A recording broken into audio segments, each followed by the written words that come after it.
News Talk 760 WJR is proud to present Women Who Lead. Profiling great women impacting the Great Lakes with WJR's Ann Thomas. Hi everyone, I'm Ann Thomas and welcome to Women Who Lead. My special guest today is Debbie Dingell, a woman who truly leads. She's the vice chairman of the GM Foundation. She's a Democratic Party strategist, a big job in this election year, and she's also the honorary chair of the Sister to Sister Healthy Heart campaign coming up right here in Detroit next week. Start out and talk a little bit about the event. Sister to Sister will be next Friday in the Detroit area in the General Motors Winter Garden from 8:30 in the morning until 6 o'clock at night. And it will offer free screening for women of the factors that are indicative of potential heart disease. It's also an opportunity to become educated about the issues. You know, we for years, breast cancer was an issue that mattered to women, was really the first time in the health arena we as women made our voices heard. And 1 out of 8 women will still get breast cancer, and we've made great strides. But the fact of the matter is, 1 in every 2 of us is going to die of heart disease ultimately. Which is amazing. It's frightening. And there's so much to say about all of this because women haven't been included in any of the research, etc. But again, we have not been educated. We don't take the time to understand what we need to do. And Sister to Sister is the girls sticking together, helping out each other, having tests that let you know if you need to worry, but also getting educated about what you need to do to keep yourself healthy, what the warning signs are, how you can prevent heart disease, and if you have it, how you can treat it and keep it from becoming devastating in some way. When I think about going to an event like this, though, I worry about time. Talk to me about, how much time it will take out of my day, and is it worth it for me to take however much time to do something like this? An hour of your life. And that's it. So that you can live for many years to come is nothing. And it is important to where you work. Your employers care about you taking care of these issues. It's important to your family, and it's important to your community. And it's taking the time to have your blood pressure checked. It's having pics to see what some of your key numbers are in cholesterols, etc. And taking the time to educate yourself about what's good to eat and what's not good to eat. By the way, it's that first hour and what happens to you those first couple of hours that are critical as to whether you survive or not. That's amazing. Let's switch a little bit and talk a little bit about you. This is another event that you're leading, another thing that you're involved in the community. You're amazing. Well, you do all kinds of different things. GM, Democratic Party strategist.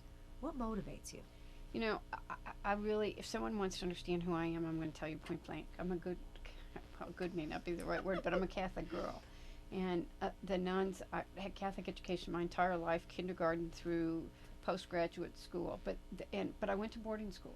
And the nuns taught me that I was part of a community and that I had a responsibility to that community had trusted me, and I had a responsibility back to that community. So they've really laid the groundwork of my understanding that I'm part of a community. But somehow or another, I've just always been, 18-year-olds can vote in this state because there were a group of us when I was 16 and 17 who took a history class in taxation without representation, and I was outraged that I couldn't vote when I was 18. And I met high school colleagues from across the state, and we organized and we started a petition drive, and we went to Lansing and we made our voices heard. And that was the first time I was really involved in politics, was getting the 18-year-old vote in this state. Since then, women's health issues are very, very important to me. Mm-hmm. When I was in college and I was doing volunteer work in hospitals and working on different projects, I really began to see the disparity in women's health issues. I mean, one of the things that I just find absolutely outrageous is that money was not being spent on, the government was doing studies, all kinds of studies, on all different kinds of health aspects, and women weren't included in that because we had hormones. Mm-hmm. We are 50% of the population, but they weren't testing drugs or treatments because women had hormones. Well, don't you think they should have been testing the 50% of the population that had hormones? Sorry to the men, I'm not meaning to. So I founded the National Women's Health Resource Center 30 years ago and began to work on some of these issues. So when I see something that needs to be fixed, I look at the problem right in and say, how do we fix it? Because when you bring people together, people do not know the power or recognize sometimes the power of a collective group of people coming together for change. That's why Senator Obama is appealing to people right now. He started as a community organizer. And when people pull together, they can cause change. We are a community. The strength of democracy is community. We're a community, and when we work together, we can solve problems. When you were a little girl, did you see yourself doing this? What did you see yourself growing up? What did you want to be? A nun. Did you I really? mean, truthfully, I did. I thought I would be a nun for some time. And if you thought that I would ever, in any imagination, marry John Dingell or someone like John Dingell, a Democrat years older than me, that it wasn't what I envisioned. But I mean, they tell me that I've always had a lot of energy. I don't sleep. We all know I don't sleep. But my mother have more energy than anybody I know. Well, my mother will tell stories of I wasn't 2, and I was climbing out of my crib. We lived up in Marine City, and the neighbor next door would be coming home after the night shift. And before I was 2, I learned how to unlock the door, go out the door, and go to the neighbor's house and meet him when he was coming home off the night shift. No, she tells that story. So, but you know, God's blessed me. God's given me a lot of talents, and I have a responsibility to use what he gave me. And one of them's energy, and hopefully I use that energy in a constructive way. Give some advice to young women who are either high school, college age, just entering the working world. How do you get ahead? Well, for starters, I think it's really important to have friends and to work together. I don't think you have to decide when you are 18 or 20 what you want to be when you grow up. I'm still trying to decide when I want to be when I grow up. And I know I'm entering the next phase of my life.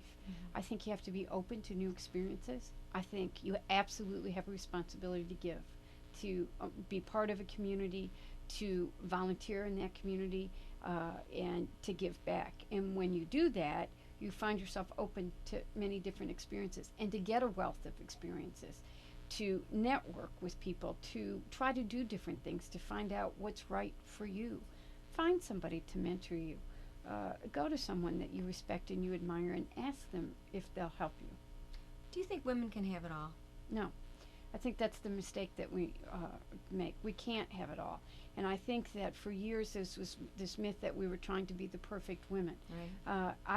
None of us can do it all, and that's just a reality. So I have accepted the fact that I am going to work and I'm going to be a good wife, and I try to not be away from John more than a night or two, but I get some help, and I'm lucky enough to be able to do it. I don't live in a big house, but I can't have a spotless house and cook dinner and have it on the table every night. So I'm very good at picking up dinner on the way home, and that's okay. He doesn't have to have a home-cooked meal every night. I can stop at the Red Robin on the corner and pick up dinner. And those are the trade-offs. You can take clothes to the dry cleaners. Well, that's expensive, so not everybody can. But you don't have to be perfect. And you don't have to be tough on yourself. No, you don't. Although I think that we have to hold ourselves to higher. I think unfortunately women do have to hold yourself to higher standards, because it's still true in the workplace that people use different judgments. And I think if you want to succeed, you do have to make yourself accountable. You have to have goals and hold yourself accountable to those goals. Special thanks to my guest, Debbie Dingell. She is truly a woman who leads. She wears many different hats, and she is truly an inspiration to all of us. I'm Ann Thomas. Thank you for watching Women Who Lead. Join us next time on WJR.com. You've been listening to Women Who Lead with Ann Thomas. For more interviews and podcasts, visit WJR.com.